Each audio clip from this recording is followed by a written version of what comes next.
Mardi 14 décembre 2021, Bruno Jean-Richard Itoie, ministre des Hydrocarbures, est en visioconférence. Une réunion qui s'inscrit dans le cadre de la 41e session ordinaire du Conseil des ministres des pays producteurs de pétrole, tenue sous la houlette de Mohamed Arkab, ministre algérien de l'énergie et des mines, président de l'Organisation africaine des pays producteurs de pétrole, APO en abrégé.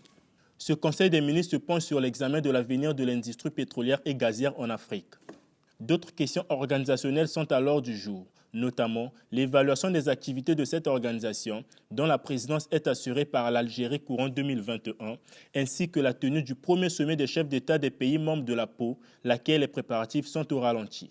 Bruno Jean-Richard Itoie, ministre des Hydrocarbures représentant la République du Congo, à qui revient la charge d'organisation, n'a en tout cas pas manqué d'éclairer la lanterne de ses interlocuteurs.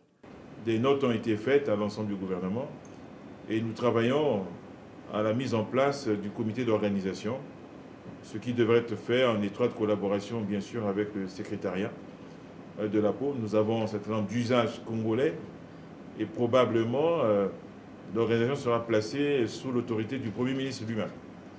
Et ensuite, bien sûr, le ministère des Hydrocarbures sera la cheville ouvrière avec le secrétariat de l'APO.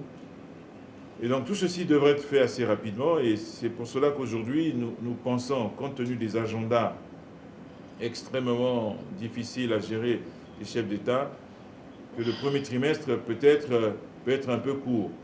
Et nous allons rapidement solliciter, et nous allons écrire pour cela à tous les membres de l'APO, que cela se fasse plutôt au deuxième trimestre, pour laisser environ 5 à 6 mois de délai pour que les chefs d'État puissent s'organiser. Dans le calendrier de l'APO, il y a cette grande activité qui se tient en mai en Angola. Il faudra qu'on regarde avec le secrétariat et l'ensemble des pays comment harmoniser au cours du même trimestre 2 grands rendez-vous, si cela est possible. C'est le souhait de la République. Le ministre a par ailleurs fait une invite à ses homologues en vue de sensibiliser leurs chefs d'État respectifs sur les enjeux que représente cette grande activité.